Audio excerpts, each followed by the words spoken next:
Hello and welcome to another episode of Hope in the Horizon here at the Reeve Irvine Spinal Cord Research Center in Irvine, California. And I'm Joe Cortez. And I'm Oz Stewart.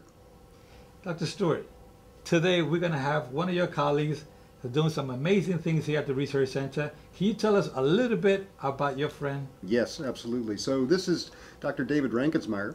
Dave is a professor of aerospace engineering here. And what Dave has been doing for the last several years is working on ways to improve the function of people with brain and spinal cord injuries. And his focus is to try to use training techniques that are specially tailored to whatever the deficits are that a person has. He has developed ways, for example, to train people who have had strokes, to improve the use of their hands, and to train people who have had spinal cord injuries to improve their ability to walk. All of these things are based on really human experiments where he is devising devices and techniques to optimize performance. And that's really what it's all about. Dr. Oz Stewart, you are unbelievable because you have gotten the best team of scientists together here at the Research Center, and the things that I've seen in most recent weeks are unbelievable. Let's take a look at what Dr. Rankensmeyer has to say. I'm David Rankensmeyer. I'm a professor in mechanical and aerospace engineering and biomedical engineering. And I do research on trying to build robotic devices to help people with stroke or spinal cord injury practice movement and regain movement ability. What we know is that even after the nervous system's injured due to, say, a spinal cord injury or a stroke or a traumatic brain injury, people can still learn and the nervous system can still learn. And we don't know right now how far we can push that, so we're trying to make devices that help people practice moving to try to improve their ability to walk or use their hands and arms after different neurologic injuries. So the robots have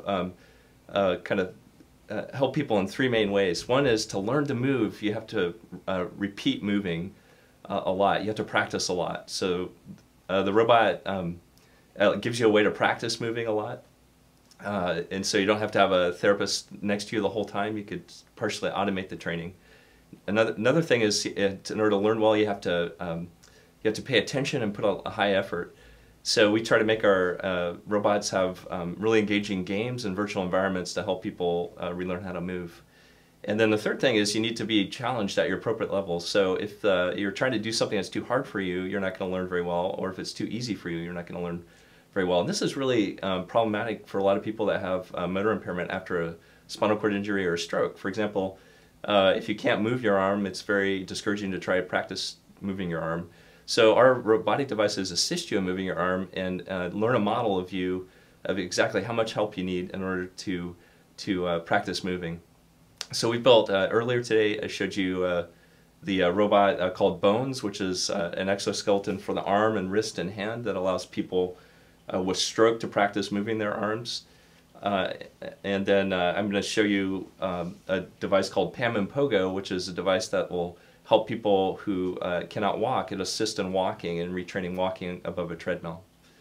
A group of high school students who are taking a summer course at UC Irvine about what it's like to be a medical student and what it's like to be a doctor. And they dropped by the lab today. And just like robotics are increasingly being used in surgery, robotics are being increasingly used in rehabilitation.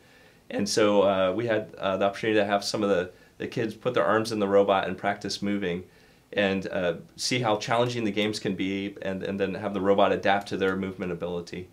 In the future, I think is when people have a spinal cord injury or a stroke, you're going to see increasingly, we're already seeing it, increasingly they're going to get more and more intense therapy using these robotic devices. And so the doctor of the future will be using robots to help people recover movement ability. The robot itself is air-powered. So we wanted to make a robot that was very strong like a human therapist's arm, but also very light. And one of the best ways to do that is using air. Now, the problem with using air is it's very hard to control. So we worked with Professor Bobrow here in the Mechanical and Aerospace Engineering Department, who's a world expert in pneumatic robots.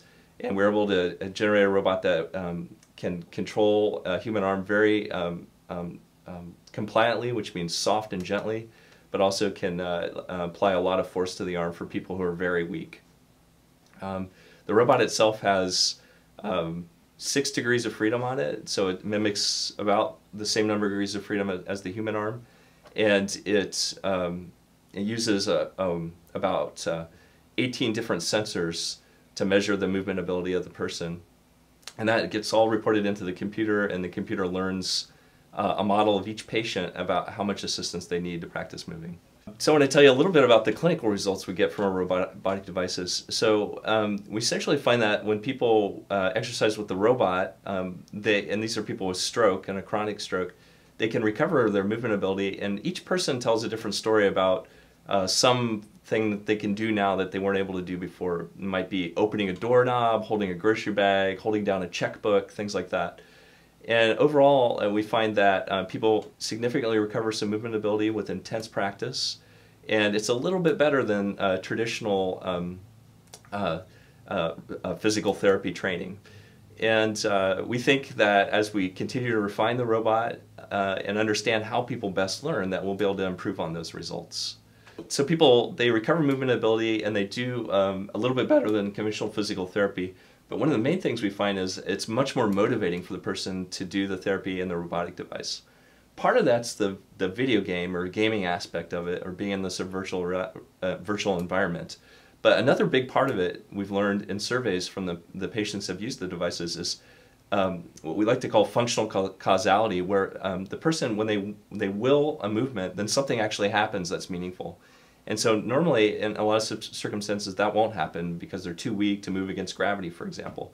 But in the robot, if they will something to happen, something meaningful happens, and that's highly motivating for a person. So we find that overwhelmingly people prefer the robotic therapy because of the gaming and of that functional causality. We've built another robot, which is a robot for helping in gait training of people with spinal cord injury, and that was worked with Susie Harkema, who's at University of Louisville, and Reggie Edgerton, who's at UCLA, and again, Professor Barbaro in my department here at UC Irvine. And this robot can take a person who's too weak to walk in the presence of gravity and provide some body weight support, and then help the person's legs move in a walking pattern. And there's been some work first in animals and then in humans showing that if you repetitively help a person walk, that their spinal cord can get better at controlling walking. And so again, we're trying to automate that training technique. Today we have it set up to, instead of move a patient, it's going to move a punching bag. And that one's for you, Joe. You know, that was great. Dr. Rankesmeyer did a great job there. I really want to thank him for what he did today. And, you know, I had to go take a look myself to see what it was all about. Of course, yeah. It was great. So you can try to move out of your way.